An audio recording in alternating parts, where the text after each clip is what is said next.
are experiencing technical difficulties. Please stand by.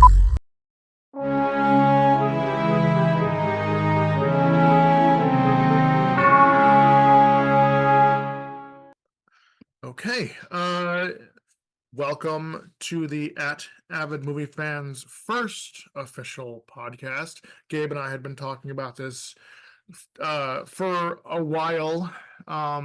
Originally, this channel was supposed to be a movie reaction channel, but both of us don't have the money for a much better computer to be able to uh, facilitate doing a full movie reaction. So right now we're doing things like few words reviews.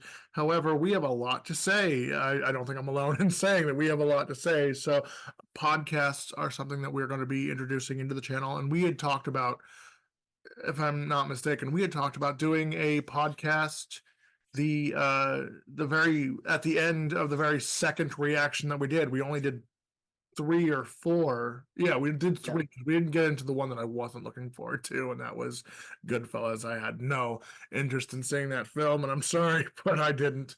Um, anyway, so yes, today's episode is going to be called "What the Heck Happened to Horror Films?" for 2 reasons. A, I love alliteration, so heck, horror films, love it. Um, and then also, I didn't want it to be too close to. I think BuzzFeed does something called "What the Beep Happened to This Movie?" So I'm like, I don't want to be too close to that, so I'm okay with PGing it. But don't you are allowed to swear. I will just beep it out in in post. Anyway, I may swear in general on well, I this. mean, I it's can not see a myself. pleasant it's not a pleasant topic. I know that recently you kind of said that you were a little tired of horror films, but when we got I stuck am talking a about little doing bit. the stuff, horror films were something that you and I definitely were like, I do love horror films. I yeah, do. I think I just got tired because I've been watching a lot, and yeah, there's a lot of bad ones, and I think that's why we're doing this yeah, as our first podcast. yeah, absolutely. Because you gotta wonder what the heck did happen to horror films. Because let's be honest, there's like moments of where it's like really good, and then there's lulls where it's not so good, like the 50s. Even though now you look back on the 50s horror films and you're like, those were good at some point. And yes, when you didn't have any other point of reference, yes, those some of those movies actually do still hold up to this day. Yeah, For I mean, I still love Nosferatu. Yeah, I Is put that a on my list. I put great. that on my list of something that we should talk about at this point because well, we'll talk about it then. No, but like but that's not a 50s film. That's 1922 if I'm not That, mistaken. yeah, yeah. That's an even older film, but I guess what I'm saying is like when you look way far back, there's still good horror films. Hmm. I mean, they're definitely dated, Yeah. Yeah. um, but there's some good stuff out there. Agreed. Agreed.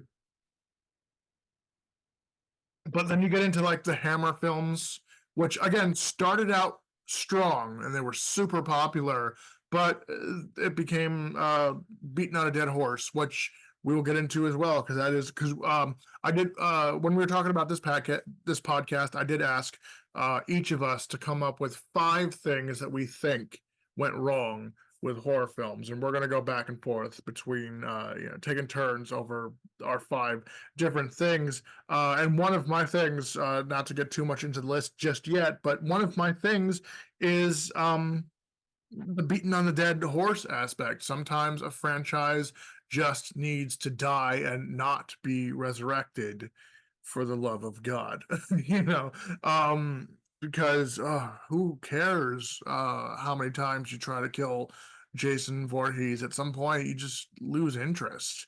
And then after that, you reboot it, and you do. Now we're doing a TV series that is a prequel called like Crystal Lake or some shit. Which I'm sorry, it doesn't need the Gotham treatment or the Smallville treatment. It doesn't need that.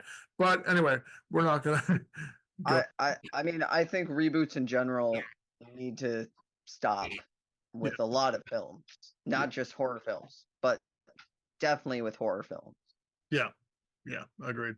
But we'll get more into that in a moment because I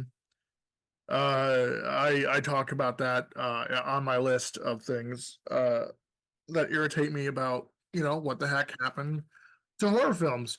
Okay, so before we get into it, maybe we should start off on a good note and then we'll end off on a good note as well. Uh, what would you say overall is your, and I know I'm putting you on the spot. I'm putting myself on the spot because I'm just throwing this out here on the cuff, not really putting much thought into it. But let's start on a good note. What would you say? I mean, there's no such thing as a perfect horror film, but what would you say in your mind is damn near close to it? In your mind, Yeah. yeah, I know. Throw you under the bus here. Put you on the I mean, spot. that, Um, so you want me to name one, or you want me to describe what a good one would be? You know what? Let's start off let's start off describing one, and then at the end of the podcast, if we remember, I'm going to write it down while you're talking. We'll start off describing what you think would be a great one, and then at the end of the podcast, we'll see if any of the movies we discussed or any of the movies that you've ever seen meet that criteria in general. Okay. So we'll start off. So go ahead. What would For in me, your eye? What would be, or in your mind? What would be a uh, a good film that you have yet to see? sure. Okay. So for me, it needs to have, which is kind of giving away some of my things that I'm having issues with too, but Mhm. sure. Uh, Good character development, a good storyline, Mhm. some twists and turns throughout the storyline, possibly like the end having a good twist. Um, really good action and, gory kill scenes. Okay. Um, it doesn't need to be CGI. It could be practical effects. I love practical effects. It could be really good CGI as well. Could be a Mhm. mixture of both. Sure. Um, I think sometimes less is more as well. So not always showing the whether it's a killer or a monster, Yeah. or whatever, supernatural. Uh, Not always showing it on screen and actually having less of it on screen, I think adds to it a lot of times. Sure. Um, no jump scares. I hate jump scares. I think they're stupid. uh, I mean, unless it's like really good, Right. there's no point for a jump scare. So I would say no jump scares, just because most of the time it's just like cheap thrill. Right. Um, yeah, and just like me, I want to like at least one character, Hmm. and I want there to be enough character. It doesn't have to be like a lot of character development, but enough where I can relate to them or dislike them Yeah.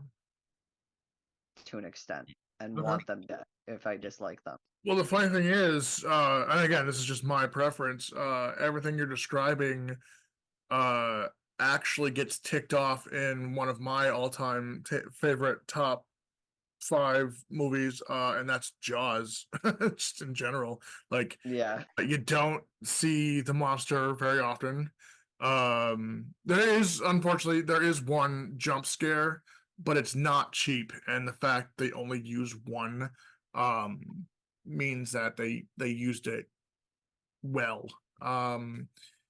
As opposed to oversaturating the plot with cheap jump scares. And most of jump scares, the only reason that I don't like jump scares per se, is that I don't tend to jump at them because it's just loud music. It's not even like scary what's happening on the screen. It's just like a chord played by the orchestra, and I'm like, okay, it was so like set up that it wasn't even a jump scare because you kind of saw it coming from a mile away. I you and A I lot of them you do. A lot of them you yeah. do. A lot, so that's what so you and I differ there. I'm okay with the occasional jump scare, but to like if you put too many in your film, you are basically telling me as a audience member you have no faith in your film, so the only thing you can use is cheap jump scares to actually make your film scary. Anyway, Yeah, just to go back to jump scares because I think yeah. they're stupid and I think they're actually one of the things that I feel like make the reason horror movies kind of suck now is that people usually overuse them Mhm. to make up for the lack of actual scariness Yeah. in the film. Like it's not if it's not actually frightening, Yeah. you haven't developed it to be frightening enough. Right. You're using jump scares, and I unfortunately have jumped once or twice during a jump scare scene, and it has annoyed the hell out of me. Yeah. But it's most of the time I don't, and most of the time like you can like at least I can sense that they're coming because of the music or whatever. Sure. There's like, you know, Or you the can lack usually of sense music. it happening. Yeah, Yeah. or the lack of music. Like when you know a jump scare is coming if there was music before and then suddenly it goes out and you're like, okay, we're gonna get a jump scare here now because you guys took out the suspenseful music in order to try and trick us. But since it's been done 500 million times, you're not tricking us anymore. Anyway, and it's so funny. The reason why I brought that up, your idea of what would be a good scary movie is kind of backfired because I wanted to be like, we're going to talk a lot about why horror movies aren't as good as they used to be if they were ever good in the first place. So we're going to be talking negatively in this video. So I kind of wanted to start off on a positive note about like we do actually like horror films. Yeah, Um, of course we do. but unfortunately they have definitely uh decreased in value and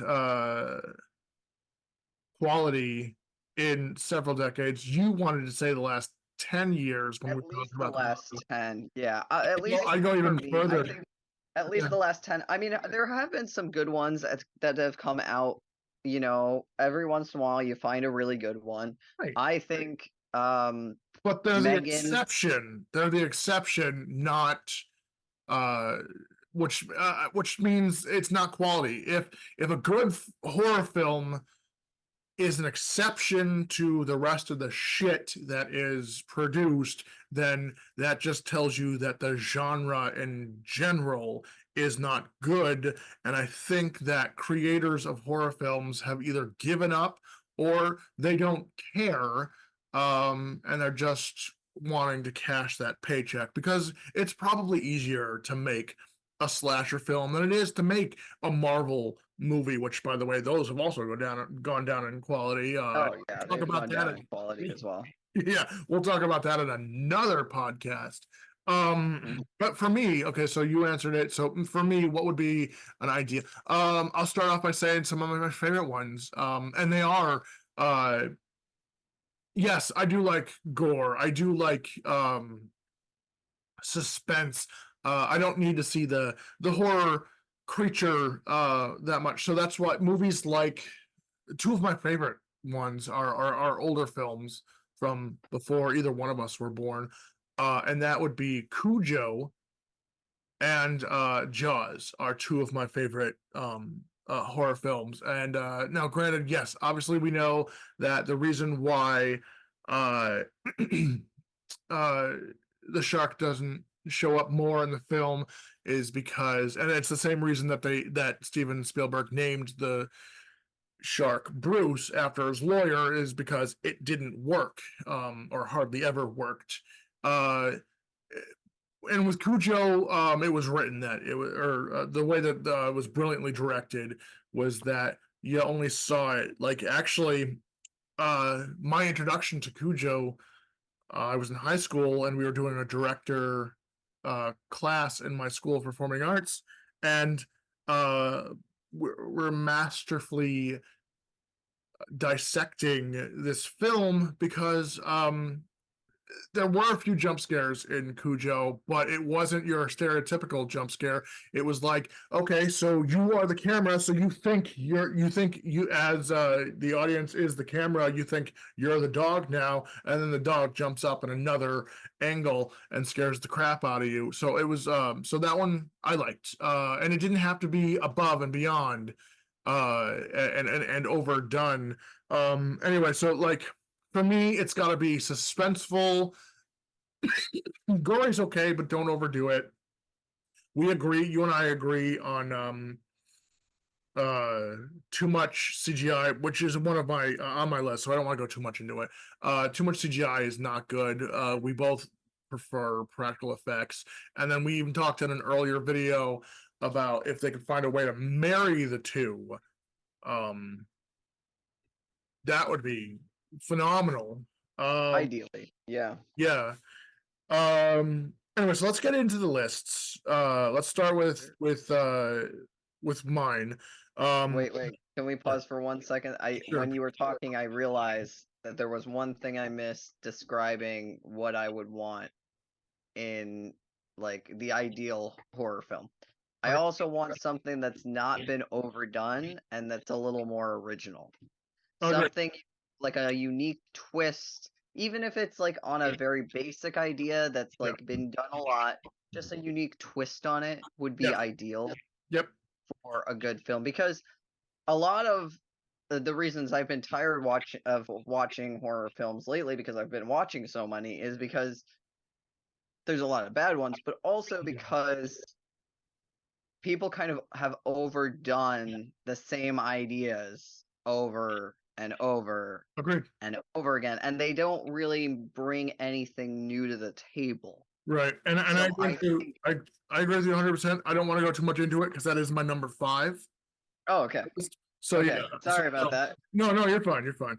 It's great that we're actually agreeing more on this, because I know that you and I differ on films quite a bit, and which is great, because if we agreed on everything, this would be a very short podcast, and also we wouldn't be able to challenge each other as filmmakers and as Right. reviewers, and as hashtag Avid Movie Fans, which is the name of the fucking channel. So anyway, so let's get into the list. I'll start with my number 1 first, and then we'll go to your number 1, and then we'll go back and forth. Like I said, when we were talking about this before we got started, if something on my list is said, or something is on your list is said, that mirrors one of the things on my list, we will just move that up on the list, and we'll just continue that conversation, as opposed to repeating it down, because you and I have a way of being redundant and repetitive.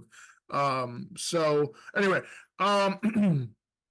number 1, and the one that I told you was the impetus to writing this entire list, was because I was watching a horror movie recently, and I thought about this, and then I just realized it wasn't just this one film that this aspect made horrible, but almost all of the recent films that I've seen for a while, and that is number 1. There are hardly any likable characters in horror films anymore, and I don't know what happened. Like, I gotta say, I'll go to my favorite horror movie franchise, and that is Sidney Prescott. She's a likable character. Now, granted, she sat out of the last film. I don't know now that the 2 main stars have been kicked out of the Scream franchise for the new trilogy. And so they're not going to be the next one. I don't know if they're going to bring Sydney back or if they're going to bring in a whole new set of characters. I don't know what's going on there. But like the example that I have is Trent specifically from 2009, Friday the 13th, who has played all too well. Sorry, my phone is going off like crazy. Played all too well by an actor named Travis Van Winkle, which I'm sorry for Travis Van Winkle. That name is ridiculous. I'm sorry. It sounds douchey. It sounds like he got cast perfectly as the character that he is. And the reason why I brought him up was because he is a great example of that was a rarity in the past, back in 2009, when they were still once in a great while, more often than now, producing better horror films. There would be one character that you really, really hated. And now almost all of those characters are like that. For an example, I put down here Rob Zombie's Halloween, his 2 Halloween films. Now, granted, they didn't come out too much after this one, but I look back at both. I just hated those films in general. Yeah, as you should, because they are absolute shit. There's not a single good. The writing is horrendous. The acting is, oh my god, I wanted to punch myself in the face. How What bad did he fucking add? That's the other thing. What did he add too to much of the too nothing? much of the psychological stuff that we didn't fucking care about. Yeah, He I wanted to agree. make it like he wanted to like put in his signs of intelligence by sitting there and being like, hey, let's like really dissect Michael Myers. Nobody wanted, like, yeah, dissecting Michael Myers sounds good on paper, maybe, but like it takes out all of the horror It aspects. takes out the Michael, fun horror yeah, aspect. yeah, and then It made it just like holy shit, there's probably someone out in the world like this, and that's all. Like I was not actually scared though. no. I was just like, and then also like all fuck, there's probably someone like that out in the world. exactly, and all the characters are absolutely horrendous. Laurie Strode, who you actually like in the late 70s, early 80s film, you actually like her back then. In this one, she's oversexed, which is fine, but like if you go by the rules, the Scream rules that we talked about earlier, if you go by those rules, like, you know, you shouldn't be getting laid, you shouldn't be drinking, you shouldn't be smoking pot or doing any drugs or all that stuff. And maybe that's why he decided to really go balls to the wall. Let's really make her like raunchy, but she was unlikable. And not only that, the White Knight, the knight in shining armor, Dr. Loomis, in the second one was so unlikable that I could not wait for him to get destroyed, to get murdered. And the way that he went out was wasn't severe enough for me. I hated him so much. He was this like egotistical piece of shit, horribly played by Malcolm McDowell, who is hit or miss for me in some stuff, but in this one, and the thing is, and I had to look at the cast list to make sure, there are scream queens in this film that are of the older generation that come in and play a quick character and either never come back or get killed off. And I even hated them. And that is Margot Kidder, who played Lois Lane in the Christopher Reeve Superman movies, but she was also in the horror genre in the original Amityville Horror. She was also in the original Black Christmas, which I reviewed recently. And then also another person is Dee Wallace is in it, and she's the mom in Cujo, and she's the mom in E.T., and she's in The Howling, so she has her own little definitely she has experience in horror films. But I have something to add to all of this. Talk to Me, which both you and I hated. that to just go on with what you were saying, those characters, I hated every character in that film Yep. as well. Yep. And so I agree with you that there's a lot of horror films that have characters that there's just like no one. You don't like anyone in it. Mhm. But I will, as devil's advocate, say even older films, Mm. there's a lot of older films that you will watch, like in 80s films, specifically thinking 80s slashers films that I've seen, where I don't particularly care about Oh, I agree. I agree. And we characters should either. probably, and we should probably dissect why they do that. And the reason why I mean, not going into a whole film study, I think they do that to make it easier to kill off certain characters. But if you but make it an exception, not the rule, because have some likable characters that you're rooting for, and who can also, by the way, get killed off. Sure, you might be angry at the movie because they killed off one of your favorite characters, and maybe that's why they don't kill off your favorite characters or the likable characters, although they do in the Scream franchise. But then again, I like the Scream franchise as opposed to a lot of other ones that have gone on for far too long. Although Scream might be going on far too long. I think it's gone on too long as well. Um, But can I get into mine, or do you have a little more to say? I'm still going on a little bit about why I think there are.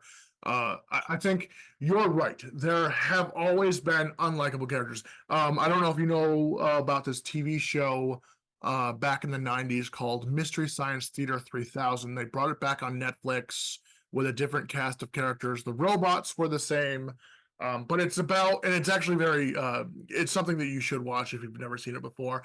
It's about um, one or two humans trapped on a satellite orbiting Earth, and he or she decided to create robots because to interact with him, and for some reason he is being harassed by somebody in space, forcing him or her to watch horrible movies.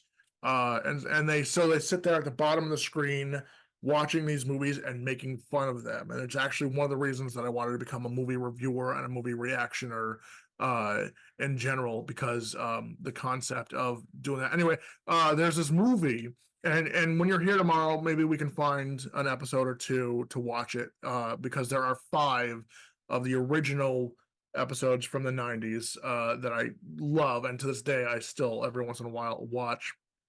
And it's Horror at Party Beach. Every time I used to get, when I was in the 90s, I used to get made fun of all the time because they thought I was calling it Horror of Party Beach. No, Horror of Party Beach, or at Party Beach. And there's these 2 alcoholic people, and the acting is horrendous. The writing is even worse, and I couldn't wait for them to get killed off, because they were acting drunk, which I hate. As an actor, I hate. But they're always like, "Are you capable of driving? I'm not capable of driving." And I just wanted them to die so much. Plus, also, drunk driving is just bad in general. But Oh yeah. so anyway, we already got to take our first break coming up here. Not We already at the time? in 9.5 minutes. But so I'm just letting you know, when we head into the second one, we will have to either continue it after a brief break where I take the dog out to go to the bathroom.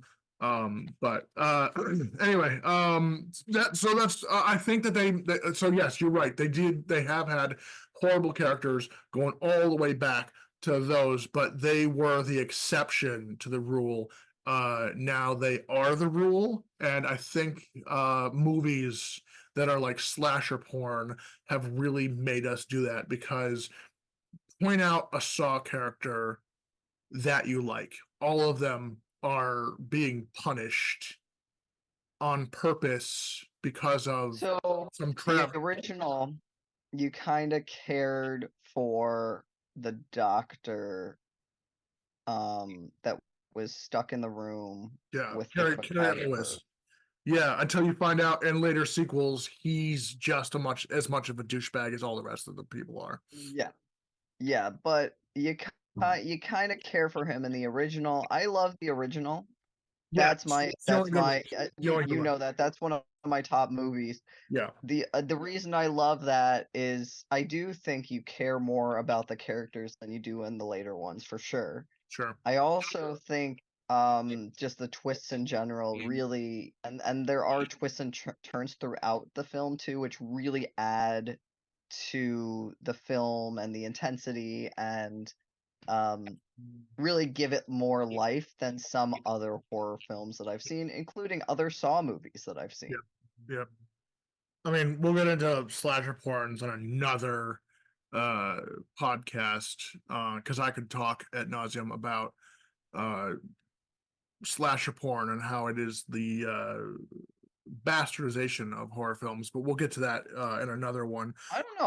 I love the original Saw, and I love That like one's good. Hostel. That one's good. Hostel, the original So Hostel was one is fucking good as good. well, and then unfortunately capitalism comes in and it's beating on a dead horse, and they make it horrible. Um, Mhm.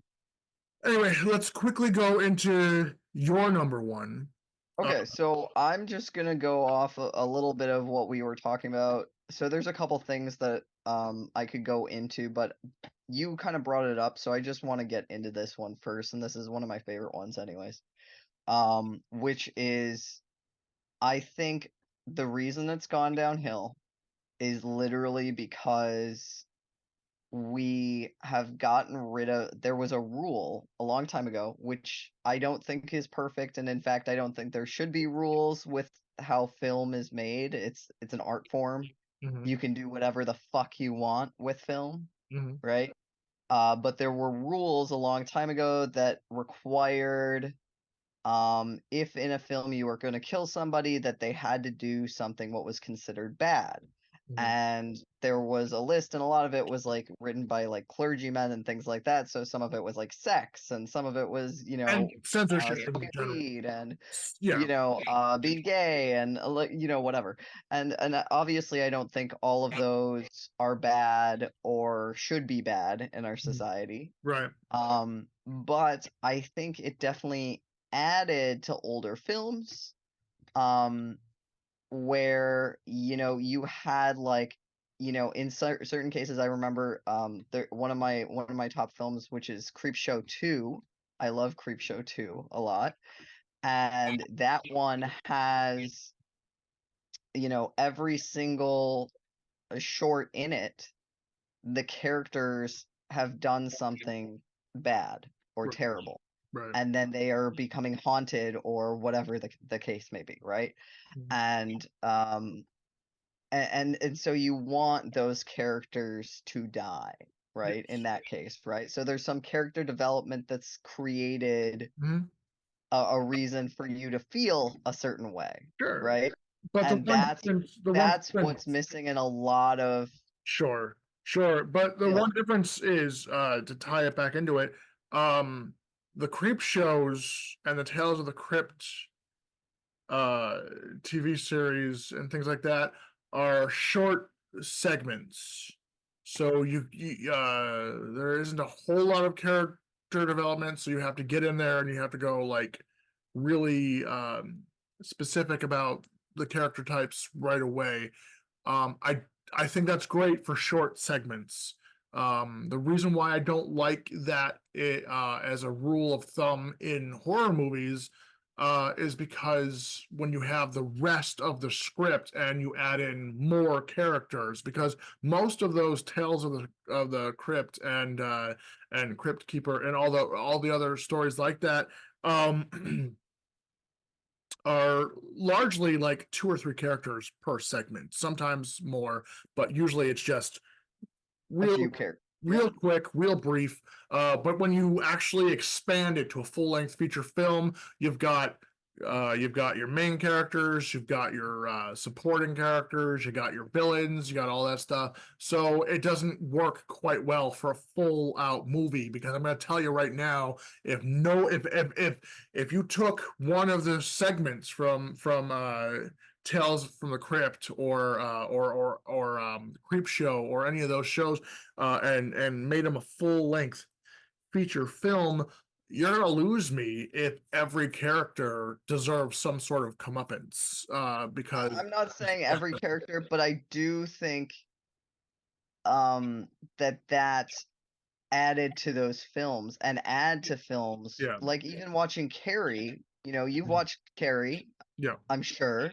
3 versions And of it. Yeah, and so in that it's a revenge film, right? It's one of those films where you're like, "Oh my God, all these people are terrible," and you want to see hmm bad things happen to them. yeah, So then watch, and I think really what's probably missing isn't the rules, but I do think that could having those kind of things implemented in I, modern film yeah. would add to it. But I there's think a what's really difference. missing is the ability to feel anything for any character at all, even positive or negative.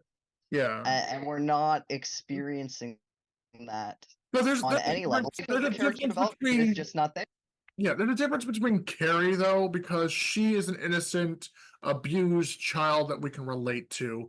When it comes to like Jason Voorhees, for an example, uh, who the fuck is he to go around killing uh campers, camp counselors, and random people? Yeah, he was a tortured child, and his mother in the original one went around killing the kids, the Mhm. campers and all that stuff, and then he walks around as this holier than thou character, just randomly killing people who are drinking, smoking pot, and having sex, and um, and to not care about him in any way, shape, or form. I can't be invested too much more in his story because I don't give a fuck. He's not this innocent character anymore. He's a murderer, and fuck him. All right, we are getting down to under a minute, so we're gonna wrap it up on for this half. Don't go anywhere. We're gonna come right back. Gabe and I have to take a brief break. And then we will come back, and we're gonna have to do 2 through 5 very quickly because we only have 20 minutes to wrap it up. But again, It'll be lightning speed. yeah, Lightning yeah. speed. Although I can honestly tell you right now, 2 and 3 can be connected into one category, so it doesn't even have to be two different categories. Anyway, so we will be right back. Don't go anywhere.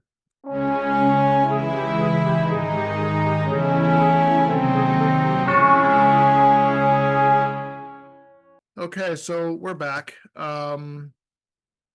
Let's go right into number 2. We're gonna have to move a little bit quicker here because we only have about 22 minutes to go. Anyway, so my number 2 is too many remakes and not enough new material. And I'm gonna go actually right into number 3 because it's just kind of an addendum to that. Too many sequels. Sometimes a franchise just needs to die and not resurrect itself. Um, for example, Jason Voorhees can stay chained up in the bottom of the lake, and he doesn't need some sort of Carrie-esque chick to bring him out through telekinesis, which was just bad writing in general. But yeah, so um, they don't like there's too many remakes, reboots. You were talking about how you love Nosferatu. I believe there are 3 remakes of Nosferatu, not to mention that Nosferatu is a bastardization of its source material, which is Dracula. So anybody who likes Nosferatu really just likes Dracula. All they did was change the names, like so much so that Mrs. It's better done than a lot of the Dracula films. but I'm Mrs. just gonna put it out there. I think even though yes, it's stolen, I think that they did almost a better job at and, points than and we're some of the getting other we're getting Dracula a films. we're getting a new remake next year, 2024. Which is funny. I'm excited about that one. Um, I'll see what the trailers look like. It is funny that Willem Dafoe is in it, since he is in not a remake of Nosferatu, but like a parody of the making of Nosferatu called The Shadow of the Vampire, where he is actually a real life vampire on the set of the making of Nosferatu. And it's a very funny movie. But it's funny that he is the vampire in that one, and now I think he's the Van Helsing character in the remake of Nosferatu that's coming out. I think he's kind of a spooky looking guy, so I don't know why they didn't, you know, I don't know.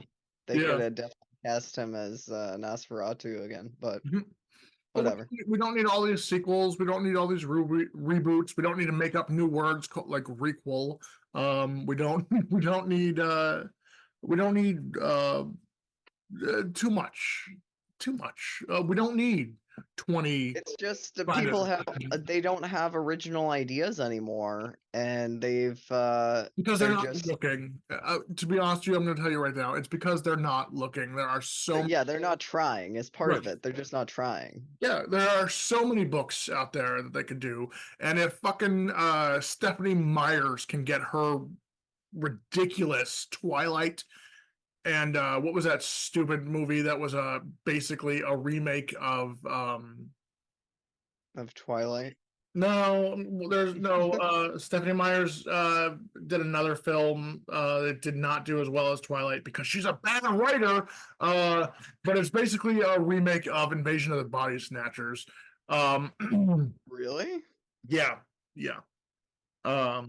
And they just she just needs to stop in general.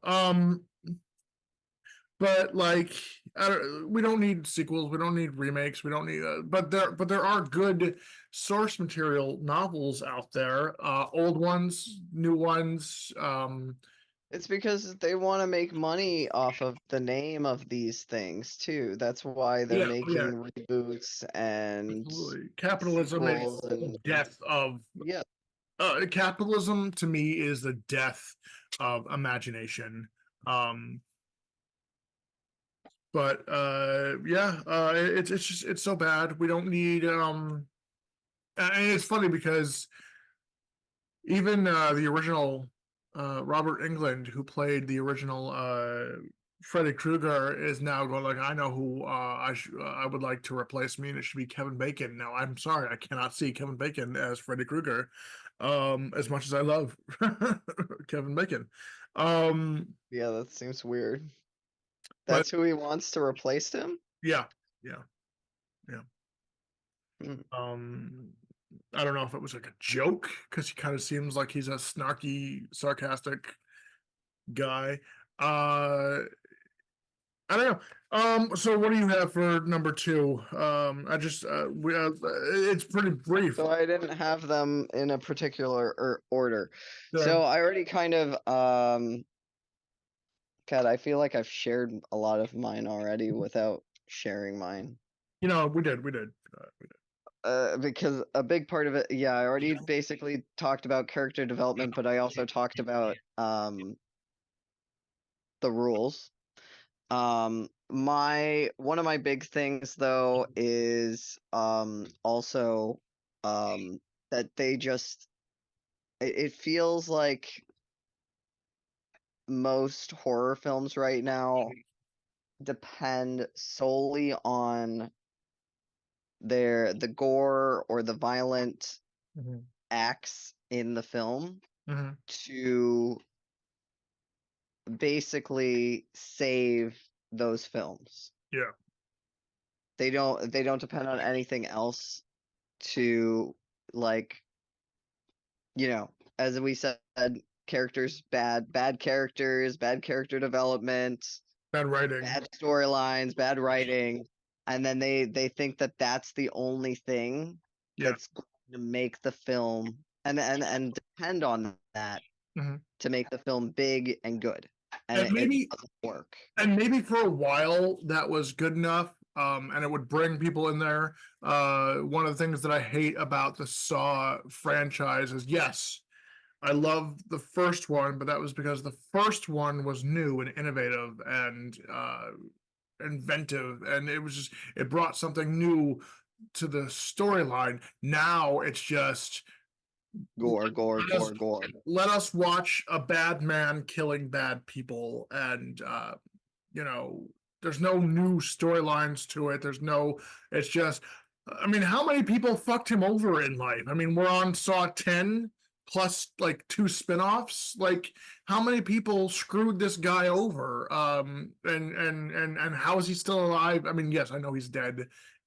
They didn't all screw him over though. Some of them he had a moral compass.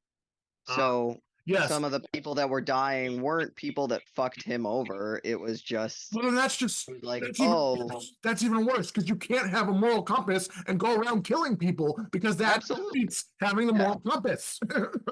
I think that's the confliction, right? And the whole like fuckery of that yeah, series and in general, right? yeah, But yeah, no, they just and it's not just that. Basically, any torture porn mhm, horror film yeah, is essentially most, or at least most, not all. There's a few good ones, right? But mhm, overall, they just solely depend on that violence yeah.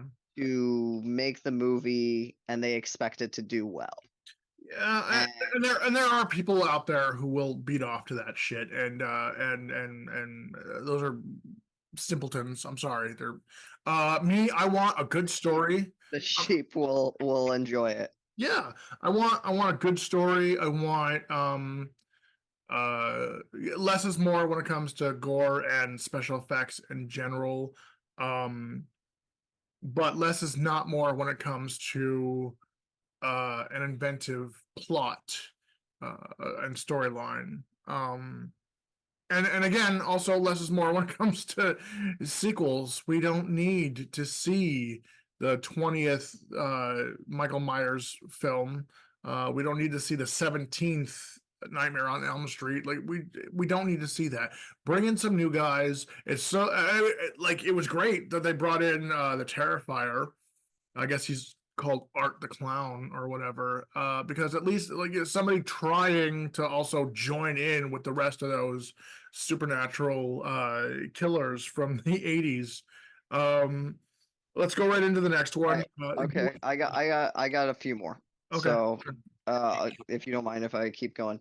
Just remember, we gotta be brief because now Okay. 13 minutes. Another one for me that's come up lately with newer films, which is shocking to me because I feel like this should not be a thing anymore, but it's still being used. Mhm. Is so in a lot of films there's this trope, right, where it's like, oh, the minority, whether it's a gay person, a person of color, or whatever, Mhm. there's a minority character Yeah. that's a friend, a best friend of the main character, and this happens in a lot of films, not just horror films. Mhm. But I've been seeing it more lately in newer horror films Yeah. where they have these kind of stereotypical trope characters Yeah.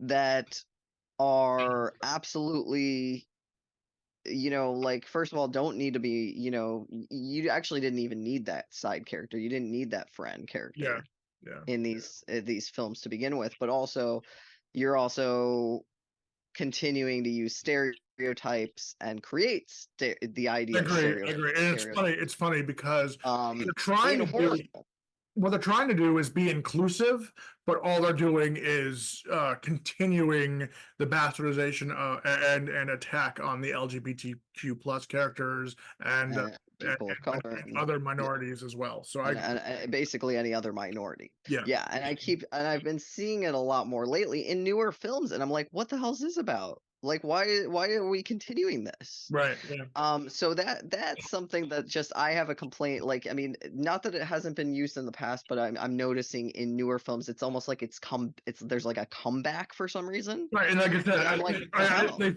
think they're doing good. They think they're doing inclusivity. They think that they're going like, "Hey, we don't mean to be doing the same thing that we're doing before. Now we're doing it under the guise of being diverse and being inclusive," and they're failing miserably because all they're doing It's failing because is it being also in the couple horror movies that I've seen this, Mhm. I'm like, it they're not, yeah, it's not being inclusive. No. And also those characters, like some of the aspects like too that they added to those characters, it's like seem questionable. Like, why you Yeah, making this character, I don't know, I agree. more flawed You want to be too than like the inclusive? main Right. character? And You want to be inclusive?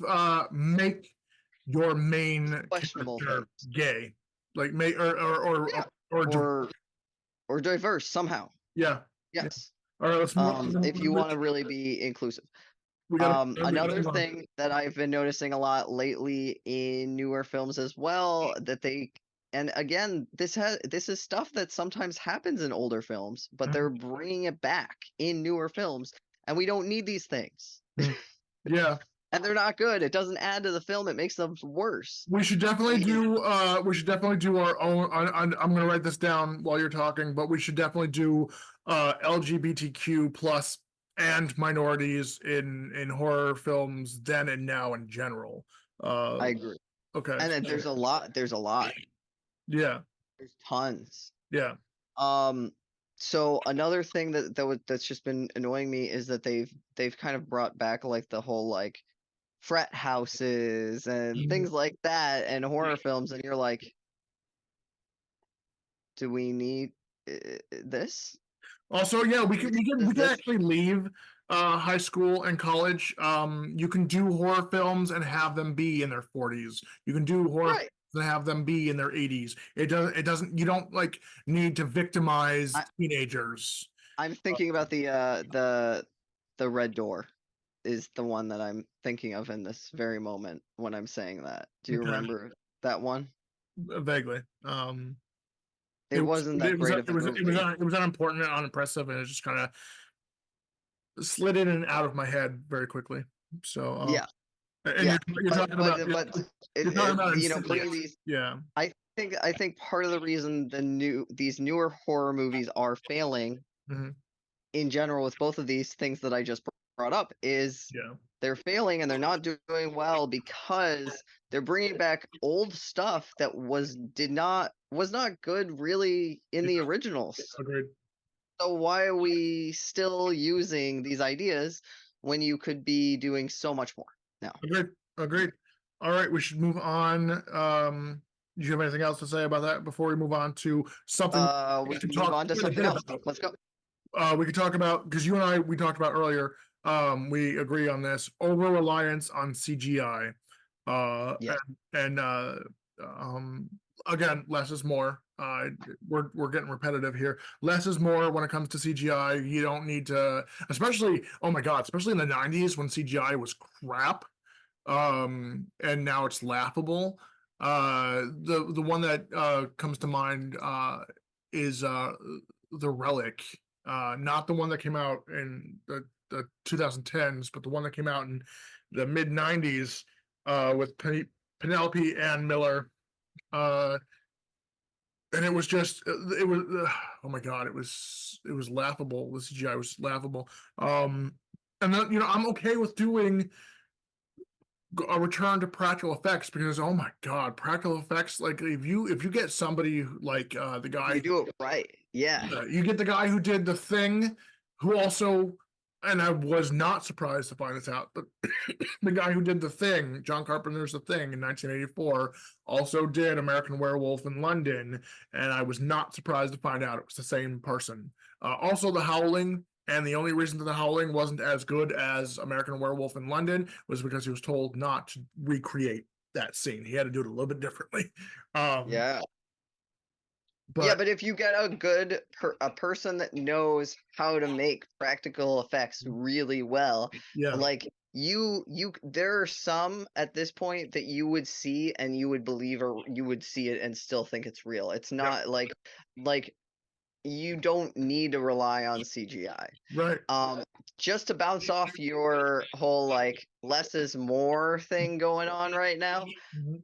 one thing that I think is very important that does destroy horror films in general Okay. for me is seeing too much of the bad guy or monster. It's Great. just Yep. it destroys a film for me. Yeah.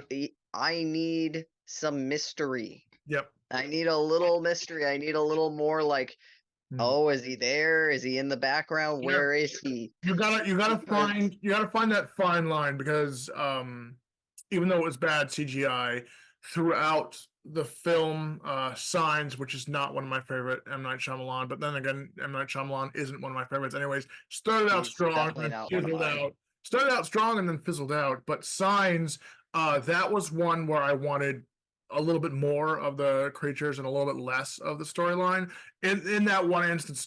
But there are other ones where it's too much. Like I don't need to see all of that. So you gotta you gotta ride that thin line. You gotta test it a little bit of too much. Like again, we were talking about this in the beginning of the video or the podcast. Jaws and Cujo. It wasn't all violence. It wasn't all shark, shark, shark, and rabid dog and rabid dog. It was dispersed throughout the whole film. Yeah. You didn't need. One film that I had a problem with, and I know you love it, so I'm not going to talk too much about it, but Sleepy Hollow with Johnny Depp in it, Mm, that one, uh, there was too much of the Headless Horseman. mm, You see about, probably over 10 minutes, but the first 10 minutes I saw of the yeah, Headless Horseman walking around mm, with his axe, yeah, and I'm just like, I'm not scared anymore. yeah, My fear is suddenly gone because I can tell that's a dude in right. a costume, and this is suddenly just not good I mean for me. that's fair, but I don't view that one so much as a modern day horror film. To me, that's more artistic, uh, supernatural type film. So I don't know if I would include that in this category If I saw specifically. it that way, but when I was watching it, Yeah, my expectation was yeah. No, this is meant to be I a got lost. scary story. I got lost with the imagery in general that Tim Burton masterfully did in that film, and it was masterfully done. And then also um Danny Elfman's music.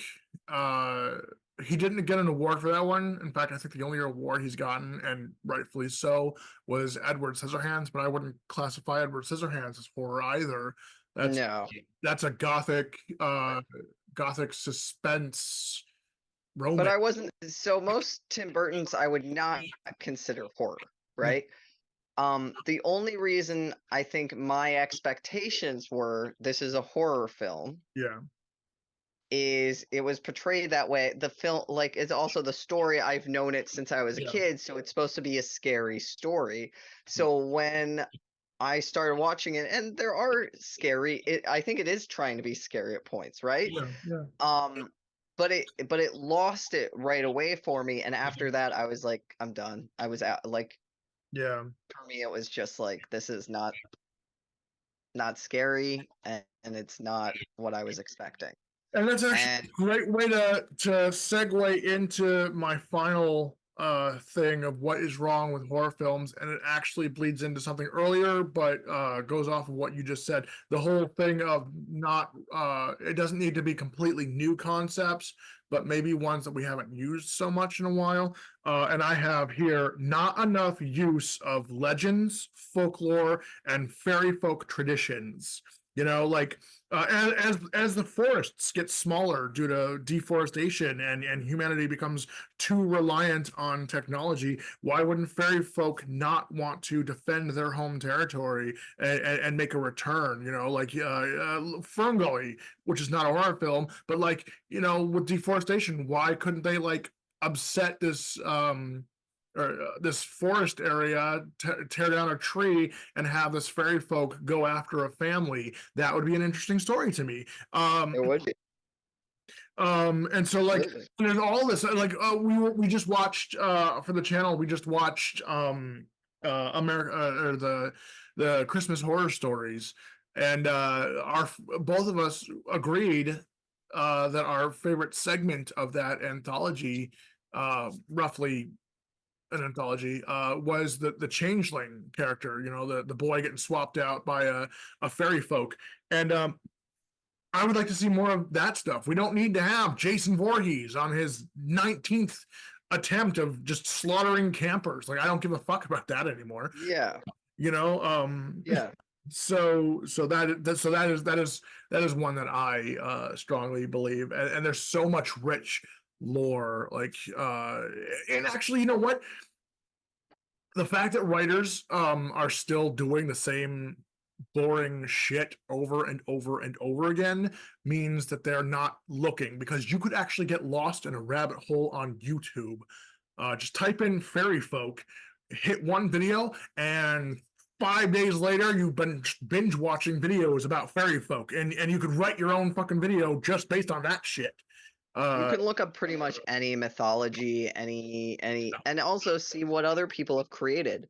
I Yeah. mean, as a creative person, I mean, I watch lots of movies and lots of things and I listen to lots of music, and those things inspire me to Yeah. have cool ideas and concepts.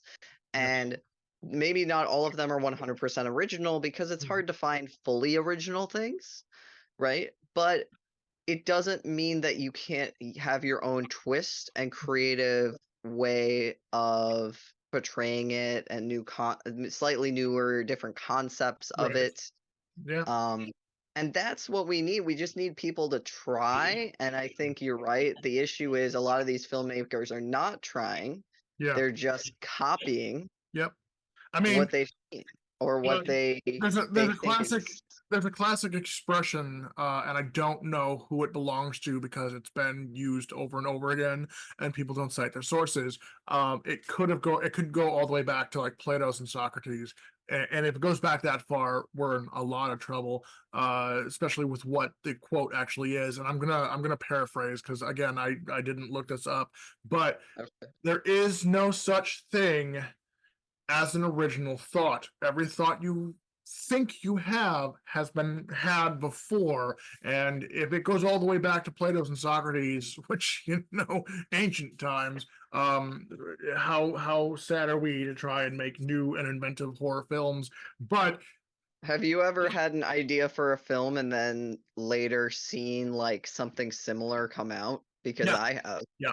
Oh God, yeah. Yeah. So I've had ideas, and yeah, then a year or two later I'm like, "Oh shit, yeah. that could have been me that made that." Like And we should get on that. We should like literally get on that, because if we are coming up with ideas that are finally making it to the screen, that means that we actually have gems that could make it to the screen. yeah. But I don't know. Like, so yeah, so we that is what I believe is wrong with what the heck happened to horror films, and there's so much going on.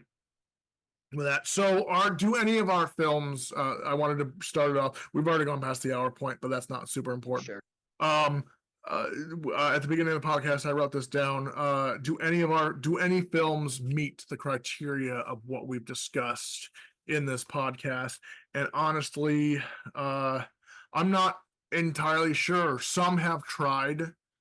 Like they did actually do a reboot of the Leprechaun series that was horrendous, and it wasn't a leprechaun, it was an ent from Lord of the Rings. It was a Mhm. tree creature, it wasn't a leprechaun. So I'm like, but it was interesting because I was like, hey, at least they're trying to do a fairy folk type story. And obviously I'm not saying that every horror movie that comes out needs to be about, you know, fairy folk or whatever. I'm just saying, wouldn't it be interesting, because nobody comes out with that stuff anymore.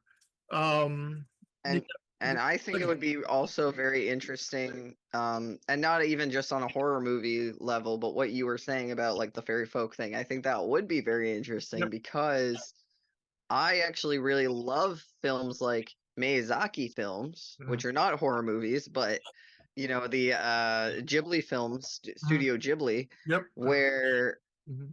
most of those storylines are someone fucked with the forest, Yep. and guess what? There's creatures in there, whatever it is. And that I think that would be a really cool concept for a horror movie, and I feel like we haven't really seen that. No, and it's so funny because somewhere in the 90s, we actually, as Americans, stopped coming up with new ideas and just stole, aka remade, other films. Look at like Dark Water, The Ring, The Grudge. You know, like and like I'm like that's great to bring it to a broader audience, but at the same time, it's cheap because you're not making your own movies. You're stealing inventive movies from other cultures. So that's cute, but why can't you just do something on your own? America doesn't have a whole lot of fairy folk type stories, but we do have our own. We have skinwalkers. We have chupacabra. You know, we've got. Well, that's the thing. So it like even Native American culture, there's so much with Native American culture that is not we Yeah, have not made horror movies yeah, surrounding that. Or even like when we like yeah, Skinwalkers, I haven't seen like a real Skinwalker yeah. horror film, Right. which is something I've thought about for a while here because it's like I've seen lots of werewolf Yeah, horror films.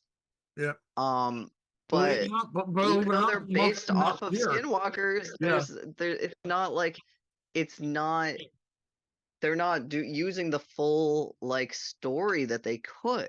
yeah, yeah. And that's to me, I'm like that storyline's way more interesting Yeah. than the werewolf storyline. Yeah, I mean, but also again, we don't have a lot of like werewolf stories here in America. We have American We Werewolf in do. Paris. There's lots of Well, we got American Werewolf in Paris. That's not America. We got American Werewolf in London. That's not America. We've got you mean Man. like That's film wise. England. Yeah. You know. So do we have actual? I mean, we've got You're right. It's not actually set in America a lot of times. You're right. right. That's what I'm saying. Yeah. And so I mean, we've got Twilight, but fuck that. I mean, That's not anything. Let's pretend that doesn't exist. I'm trying to. I'm really trying to. Anyway, we gotta wrap things up. We've gone over our hour mark anyway. Is there anything else that you want to say um before we call it quits for this evening? No, I think our breakdown of all the different things, I think Yeah. we've talked a lot, and even some of them weren't things that we talked like weren't our five, but we Yeah. talked about. Yeah. I think really breaks down like why a lot of horror movies suck, and it doesn't. I mean, yes, modern ones especially suck because of these things, but there's all some of it is also does still like relate to the shitty ones that are older as well. I agree. I agree. And I think I hope we start to see better films come out. Again, That's what I'm we've hoping. reached this conclusion a few times in our videos.